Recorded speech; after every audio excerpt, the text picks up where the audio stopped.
Hello students, myself Archana Pathak Shiradunkar. Today I would like to share my views on the poem Nose versus Eyes written by William Cowper. So let me introduce you first the poet and then the poem. So it's my privilege to introduce William Cowper. So William Cowper is very famous writer and he is very famous for his satirical works. Actually, this poem is nothing but a satire. So, what is a satire? A satire is the use of humor, irony, exaggeration to expose and criticize people's vice and stupidity. So, as the satire focus on people's stupidity, it can be a weapon to improve the society. Am I right? So, this one kind of weapon he used to improve the prejudice system because he was not happy with the prejudice system. But let me tell you why he was not happy. Did he worked with the legal?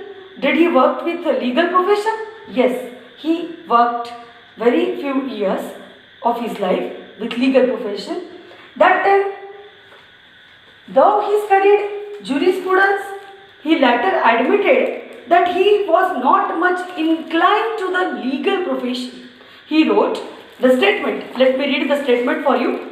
Happy is the one who knows just as much of the law to make himself as a little merry now and then with the solemnity of the judicial proceedings. It means जो judicial system को अनुभव ले रहा है, जो कोई व्यक्ति अनुभव ले रहा है, वो प्रोसीडिंग्स के पहले और प्रोसीडिंग्स के बाद हैप्पी रहना चाहिए. Then and then only he could deal with the legal profession and he could not. It means he was not satisfied at all with his legal professions. Then let us see this about this poem. Nose versus Eyes is a satire on the judiciary system. Just see, it is unique poem. The special feature of the poem is it is very unique poem, and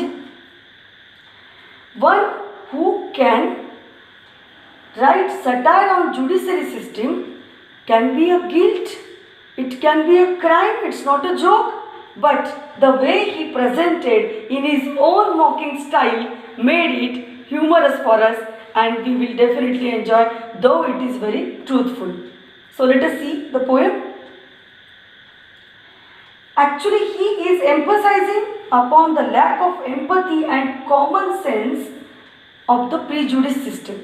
What is meant by empathy? So don't compare the word empathy to sympathy.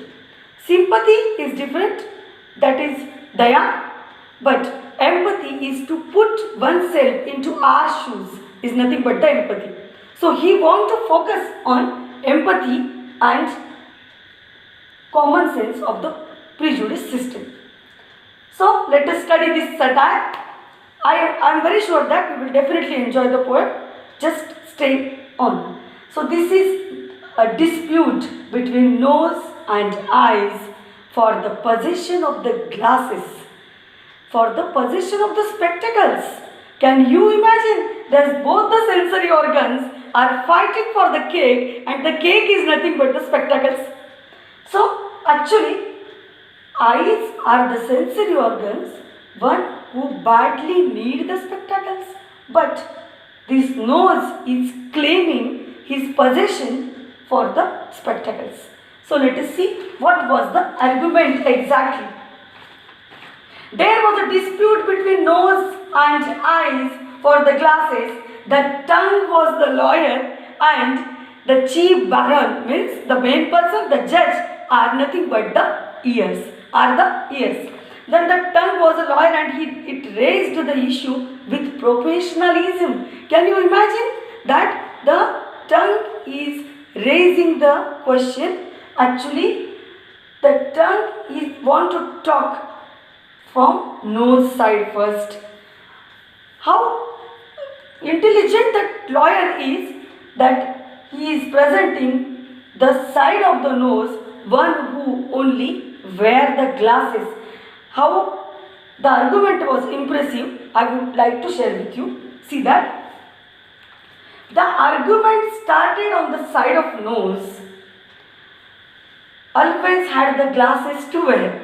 The nose are the only sensory organs want to had glasses to wear. He owned the glasses.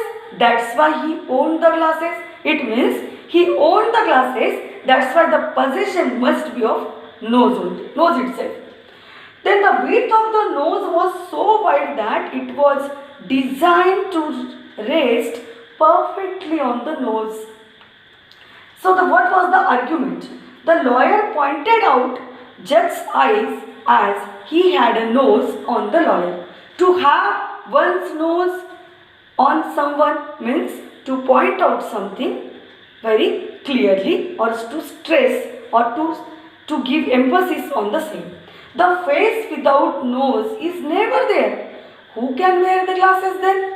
He concluded there that the glasses were clearly made for the nose and the nose was for the glasses. The same lawyer, mind it well, the same lawyer shook his mind. He started arguing with the eyes. I am very sorry if I am hurting any lawyer here. Lawyer is the person who can speak from both the sides, and if someone understands the argument, no problem. If someone don't understand, then also no problem. But he is not loyal at all. Sorry to say. Then the face without a nose is never there, and nose must have the possession of the spectacles. Again, he shook his mind. He started taking side of the eyes. He was claiming the possession of the spectacles is nothing but it should have two eyes. But whatever he was saying, no one understood. And still he kept on arguing and the court remained unopposed. The decision, you will not believe the decision given by the Honorable Chief Baron, the judges, the ears.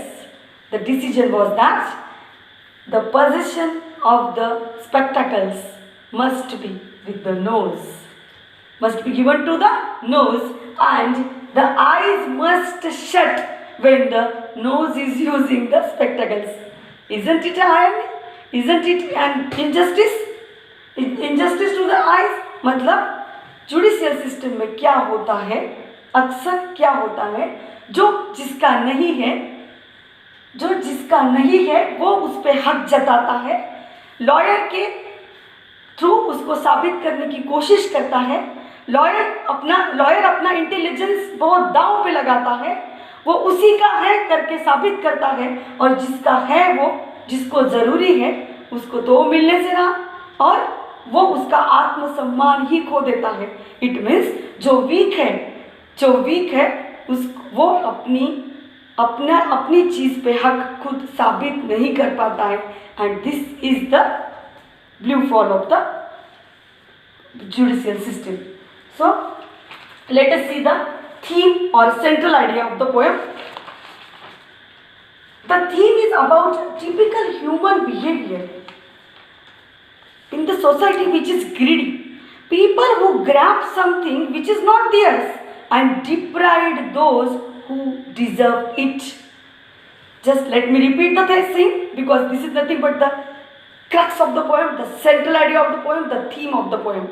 The theme is about typical human behavior in the society which is greedy. People who grab something which is not theirs and deprive those who deserve it. So, let me tell you the poetic style of this poem, which is wonderful. Though it is common, it is wonderful. The poem is in stanzas of 4 lines, where first and third line rhymes with each other, where the second and fourth lines also rhyme in each. Now, the most important factor of the poem is the device, the poetic device. That is nothing but the figure of speech. The figure of speech or device used in the poem is the personification. We must emphasize on this poetic device here because the sensory organs are clearly personified here. How? The eyes and nose are personified. The eyes and nose are the parties fighting for the cakes, and the tongue is the lawyer. And judges, the chief bearer, are the ears, and the tongue is attributed with the quality of skillful argument and learning. It is also given the quality of shifting loyalties and double speech, which is exactly a lawyer does. Then the special feature of the poem. The poem is in unique that it is a gentle criticism of the judicial system. Criticism of the judicial system is dangerous, and it could even land one into trouble. But the poet has gently mocking the poem in his own style, which does not often, but is completely truthful how the things are being presented. So, what the message this poem wants to give the society or to the readers? The judges' verdicts should also keep in mind the human values. Everything should not be dependent on the laws in the books. Means the human values are not just arrived at decision based purely on the law books. The poem reminds us about one of the hypocrisy and greed in people to grab what is not theirs. It shows how the weak are unable to defend themselves though they are on the side of right. Weak eyes need them to stand on, but they did not get the position of the glasses. It's alas. Okay, thank you.